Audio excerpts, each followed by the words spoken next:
Assalamualaikum warahmatullahi wabarakatuh. Perkenalkan, nama saya Dina Hidayatul Azizah dari kelas A dengan NIM 22032396.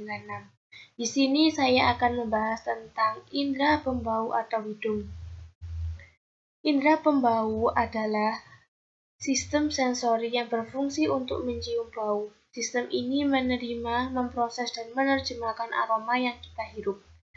Gangguan yang bisa terjadi pada indera pembau yang pertama ada hiposmia, yaitu menurunnya kemampuan untuk mendeteksi bau. Yang kedua ada anosmia, yaitu kondisi ketika indera pembau kehilangan kemampuannya untuk mencium bau secara total. Dan yang ketiga ada parosmia, yaitu kondisi indera pembau mengalami perubahan. Dan yang keempat ada fantosmia, yaitu saat seseorang mencium aroma tertentu yang sebenarnya tidak ada. Yaitu pertama kita bahas dulu apa itu hidung. Hidung atau indera penciuman berfungsi untuk mendeteksi bau serta salah satu anggota dari sistem pernafasan.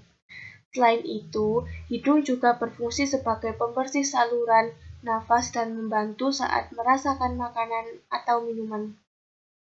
Struktur atau bagian hidung ada 6. Yang pertama ada lubang hidung, kedua ada bulu hidung, ketiga ada rongga hidung, yang keempat ada saraf hidung atau saraf olfaktori, dan yang kelima ada sinus hidung, dan yang terakhir ada tulang rawan. Yang pertama kita bahas dulu lubang hidung. Udara masuk ke dalam rongga hidung melalui lubang hidung yang di dalamnya terdapat rambut-rambut halus. Rambut tersebut biasa disebut dengan bulu hidung yang berfungsi sebagai penyaring udara.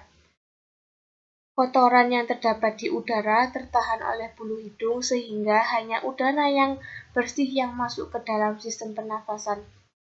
Selanjutnya yaitu bulu hidung. Bulu hidung terdiri dari rambut-rambut halus pada hidung yang memiliki fungsi sebagai penyaring udara yang masuk. Bulu hidung nantinya akan menahan kotoran sehingga tidak bisa masuk ke sistem pernafasan selanjutnya. Selanjutnya yaitu rongga hidung.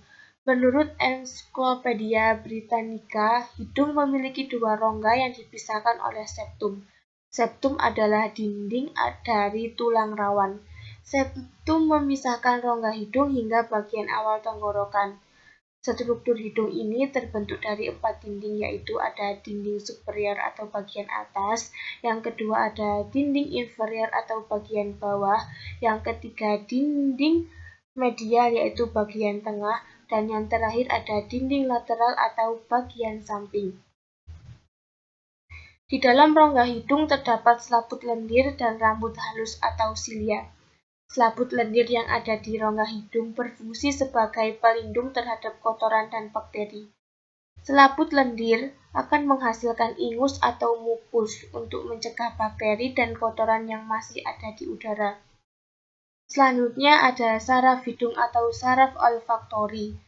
Saraf olfaktori merupakan salah satu dari 12 saraf kranial yang terhubung langsung dengan saraf pusat atau otak. Saraf hidung berfungsi sebagai reseptor utama di dalam indera penciuman yang berupa aroma yang terbawa di dalam udara. Aroma yang tercium nantinya akan diberikan kepada otak berupa impuls. Saraf olfaktori berhubungan dengan rasa pada makanan dan minuman yang dikonsumsi. Selanjutnya ada sinus hidung. Sinus hidung mengutip dari Stanford Children's Health merupakan rongga atau kantong udara yang terletak di dekat saluran hidung. Terdapat 4 jenis sinus hidung, yaitu pertama ada sinus esmoid, terletak di sekitar pangkal hidung yang sudah ada sejak lahir dan terus berkembang. Dan yang kedua ada sinus maxillaris, yaitu terletak di area pipi, sama dengan etmoid. Sinus maxillaris ada sejak dan terus berkembang. Yang ketiga ada sinus frontal, terletak di dahi dan berkembang setelah umur 17 tahun.